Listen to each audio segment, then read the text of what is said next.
I've been thinking about sheep a lot this week, and you'll understand why as we get into the sermon. But as I was working on the sermon and I'm thinking about sheep, I realized that we call sheep a flock. And that bothered me because they're not birds. And we call birds a flock. So I understand that we have a lot of individuals here who majored in agriculture. So Lauren comes in this morning and I say, "Hey, Lauren, could you tell me something? Why do we call sheep a flock instead of a herd?" And Lauren goes, "I don't know." I say, "Okay, well, I guess I won't find out that way." "Hey, Ron, why do we call sheep a flock instead of a herd like, like cattle?" "I have no idea." That's strike two. So then here comes Deacon Farrell. "Hey, Farrell, why do we call sheep a flock instead of a herd?" And he had an answer for me. I was like, yes! He explained to me that it has to do with behavior and that herd animals act different from flock animals. Now, that still doesn't explain to me why we chose flock when you have flocks of birds, but then you have a gaggle of geese, and all of us were sitting there trying to figure out what you call a group of flamingos because we know they weren't a flock. But it's a roost of geese. Thank you. So now we have that answer as well. So it's a roost of flamingo, a gaggle of geese, a flock of sheep, and a herd of cattle. And how do we get to that point? Because all week, my mind was trying to figure out, why do we call sheep a flock? So that's how my mind, that's what I go through in a week sometimes during sermon preparation.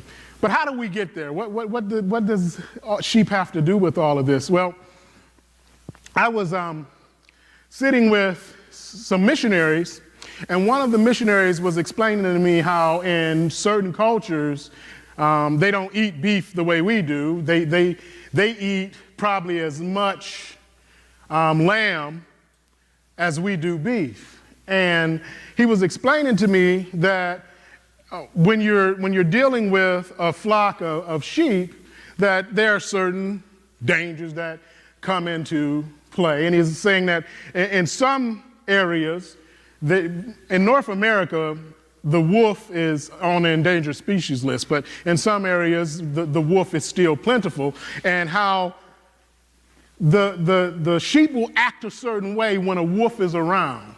You may not even see the wolf, but the sheep act a certain way because they know that they're on the dinner menu.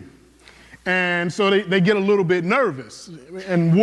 And there's another one. The wolf is a pack animal. And so there's not going to be just one wolf, even if you see just one.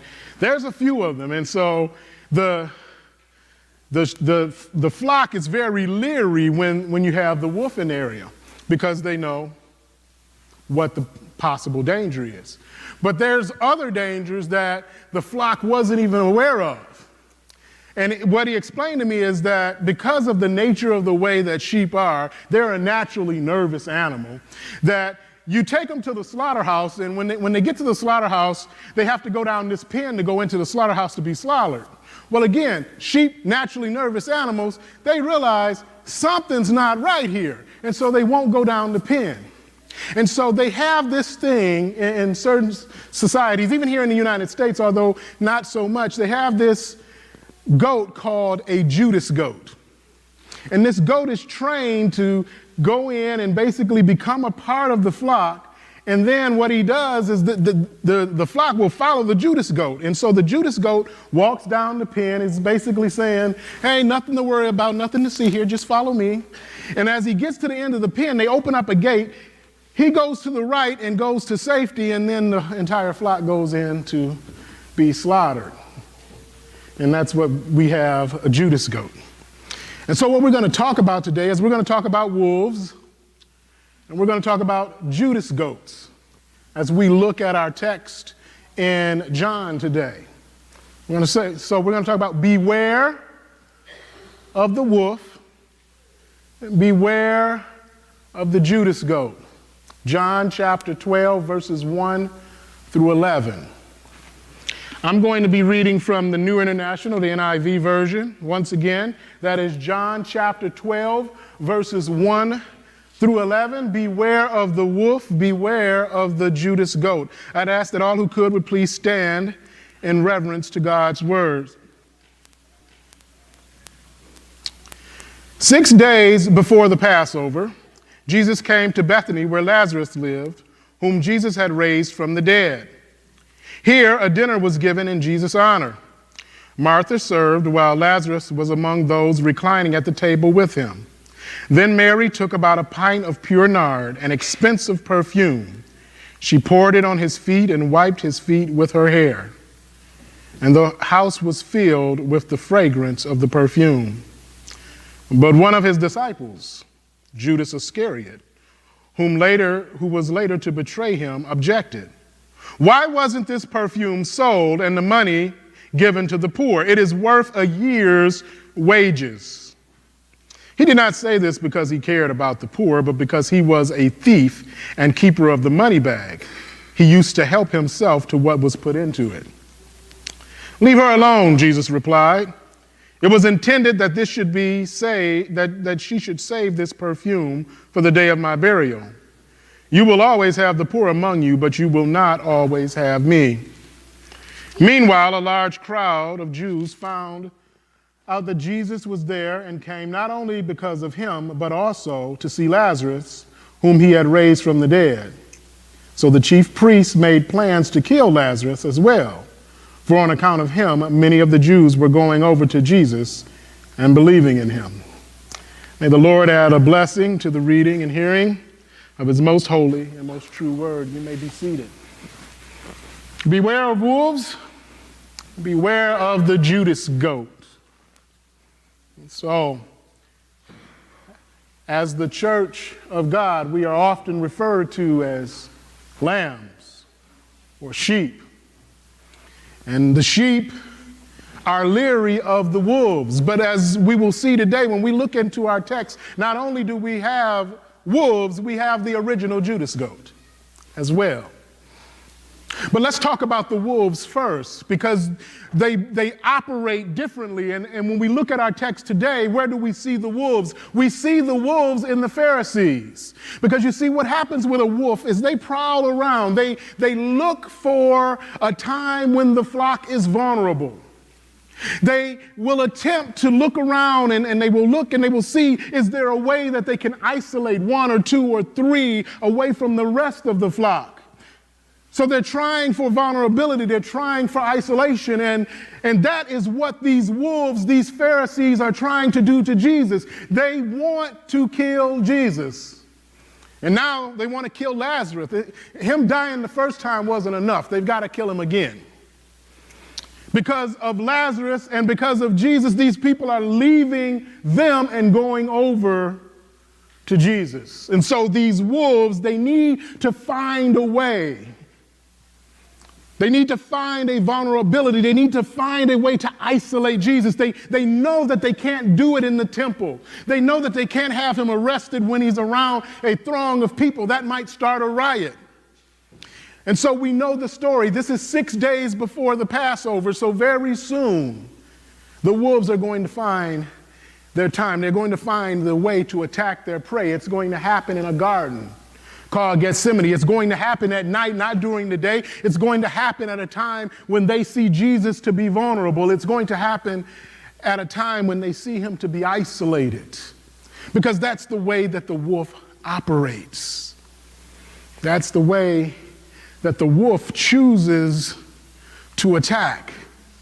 And what we have to understand as sheep in God's flock, as the lambs in God's flock, is that the wolves, they did not stop attacking 2,000 years ago. The wolves still prowl around. The wolves still try to attack. There are those that are still outside of the body of Christ that are looking to attack, to steal, to kill, and to destroy within the body of Christ. They are looking for a time when the church is vulnerable. They are looking for a way to isolate us so that they might attack. Who are the wolves, you may ask? The wolves are those who are non-believers. The wolves are those who hate the church. The wolves are those who hate God.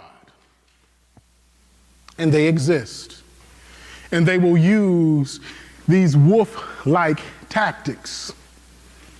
A few weeks ago, I was speaking with some friends, and there were friends of friends there. You know how that is. So there are people that you know well and people that you don't necessarily know as well. And one of the gentlemen decided that he wanted to single me out because he knew that I was a pastor. He said, "Have you met my spouse?" I said, "No, I haven't met your spouse. I don't know you all that well." And so he calls this other gentleman over. He says, "This is my husband. What do you think about same-sex marriage?"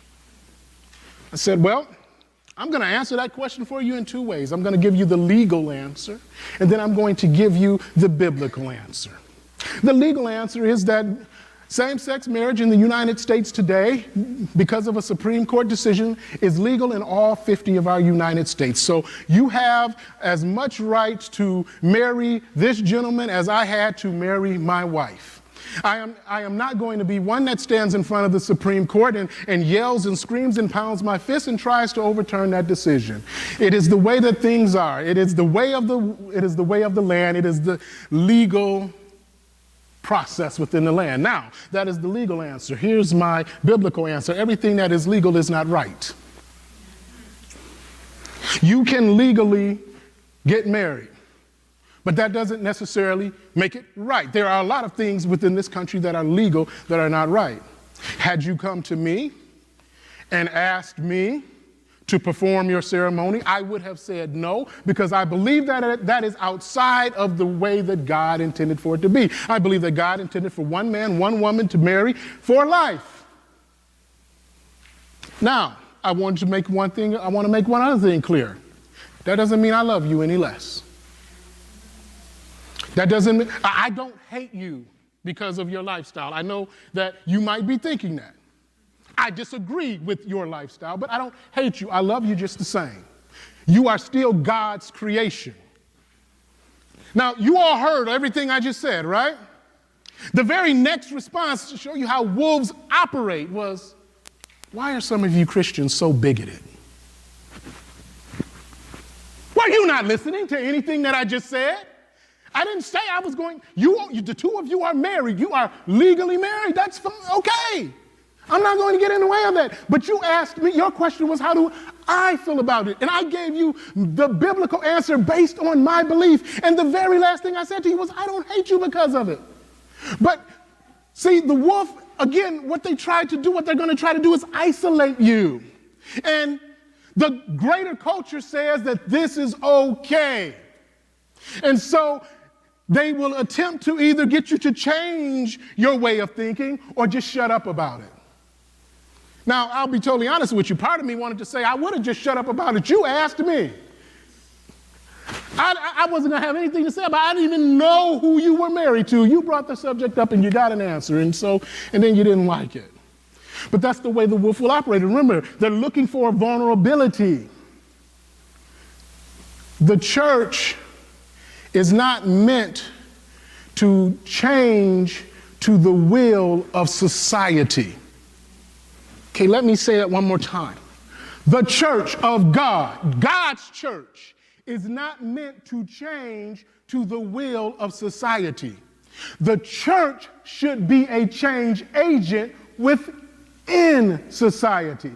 However, we must also understand that society, because the world is a sinful place, will never 100% mirror the church. Because that would mean that 100% of people within society were within the church. And the problem is there are some people who are in the church that aren't within the church.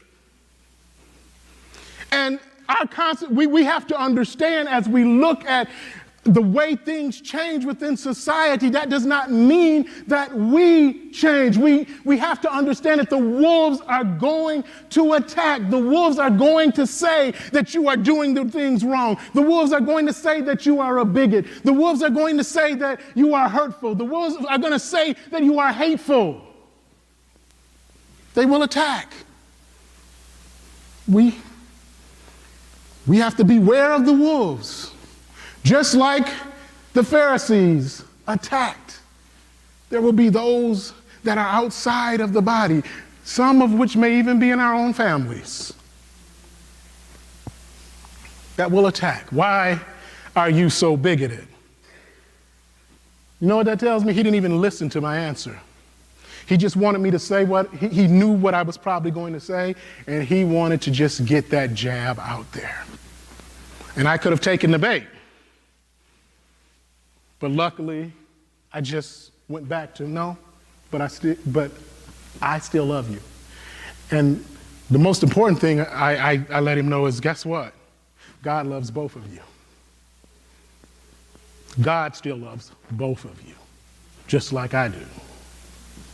And that is how we are going to be able to fend off those attacks. And what we have to do is we have to change our method of operation. We have to get to the point where we as Christians are not recognized by what we are against, but we're recognized by what we're for. And then that makes those attacks a lot less effective. It doesn't change what we stand for, but we can fend off those wolves. Now the Judas goat, that one's a little bit more tricky. Because if you're a lamb in a field and you sense that there's a wolf around, you know there's danger. You know that wolf is thinking, lamb chops are on the menu tonight. And so your guard is automatically up. It happens with sheep. They all come together and they're like, oh, wolf around, where's the shepherd? Where's the person that's supposed to be protecting us? But the Judas goat is in there with you.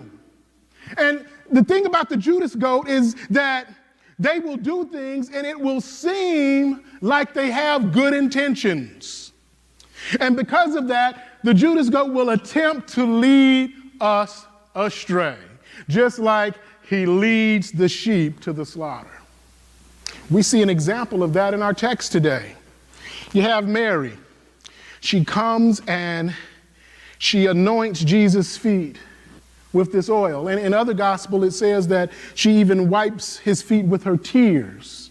So you can see that this oil and these tears are mixing. And what is she doing? She's wiping it with her hair. She's showing such humility, such love. And the house is being filled with this aroma. And as all of this is going on, you hear this voice.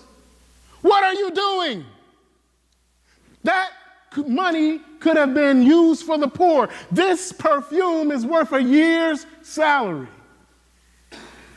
A year's salary, that's a lot of money. And here you have Judas saying, you're putting it on the Savior's feet. I understand that, but you could have sold it and we could have given the money to the poor. Sounds like good intentions, right? Sounds like what Judas is suggesting. Well, you know, that makes sense. The master, the teacher, he deserves a little bit of ointment on his feet, but he also wants to take care of the poor. He also wants to make sure that those that have less get something. It makes sense to sell it and give the money to the poor. It does, maybe, but that isn't Judas' intention. The text tells us he could care less about the poor. What he's saying, he's calculating in his mind, okay, if I take 10%, 15% of the proceeds, that's a year's salary. Wow, I could make a little, I could help myself to a little bit of that. And that's the thing about the Judas goat. The Judas goat makes it seem like what they are doing is a good thing. They make it seem like they have good intentions, but not the case. A few years ago, I remember there was this ministry, this church, and they built this new facility. And it came out in the public that this facility that they had built was $90 million. And so there was this pastor of another ministry who he just went on a rampage about how wasteful, how these people were bad stewards to spend $90 million on their church. And guess what? I was on the same page with them. I'm like, $90 million? What did you buy, an airport? $90 million? But you see, you have to be careful. You have to be careful because this is what we found out. The actual church, the church building, was $5 million of that $90 million. The rest went to a daycare center, a preschool, an elementary school building, a middle school building, and a high school building, and a community center with exercise equipment, a game room, an indoor and an outdoor swimming pool. The community center was offered to the community for a nominal fee, and if your wages matched up, the fee, even that small fee, which was a very small fee, could be reduced so that you could use this community center. So now it's not a $90 million church. All of it is on the same campus. It was all on the same campus, but it's $5 million for the church and the rest for an educational center and a community center. Looks a little bit different now. Well, the school continued on for several years, and what happened was that school ended up being rated in the top 10 of schools in the nation, not just in that area, but in the nation. And this campus was in a depressed area of the city. And so the thought process was, well, at least some of the kids in the neighborhood are able to get a good education. Well, this is when that pastor came out again, because what was found out is that it was a tuition-paying school. It's not a public school. It's a tuition-paying school. And in addition to being the school that offered some of the best education in the nation, it had some of the highest tuition in the nation as well.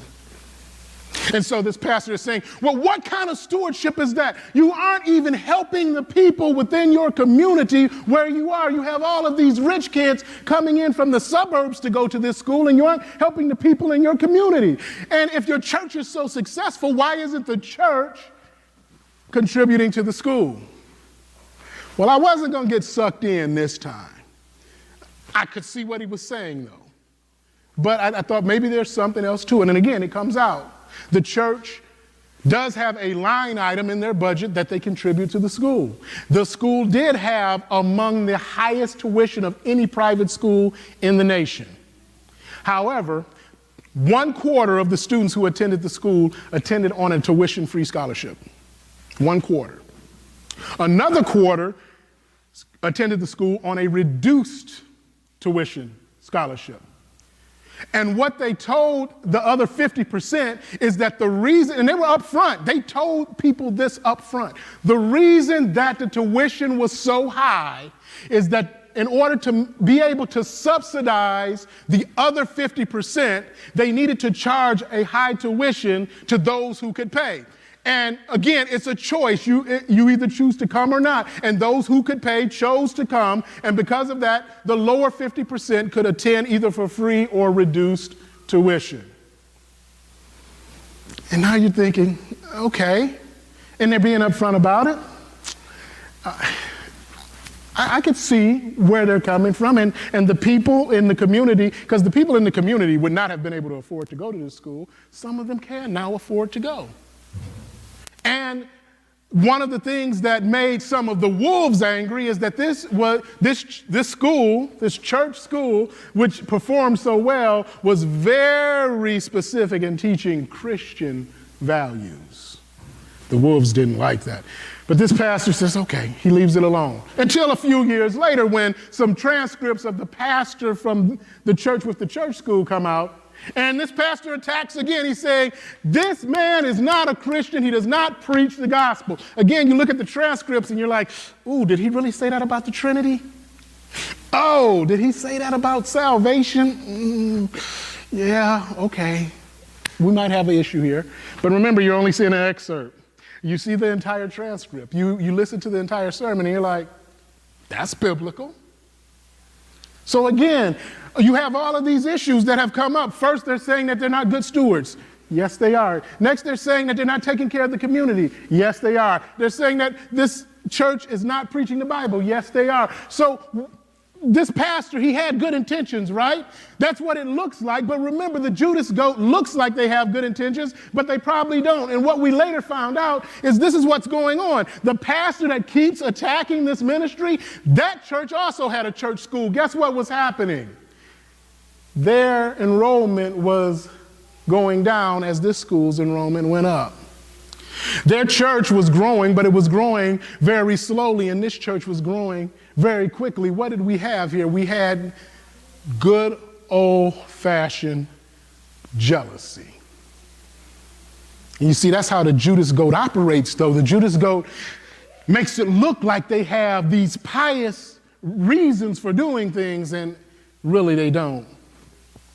You see, the wolf and the Judas goat, they react in different ways, but they both have the same agenda. And that is that they have their own agenda, and it is more important to them than God's agenda. With the Pharisees, what was their agenda?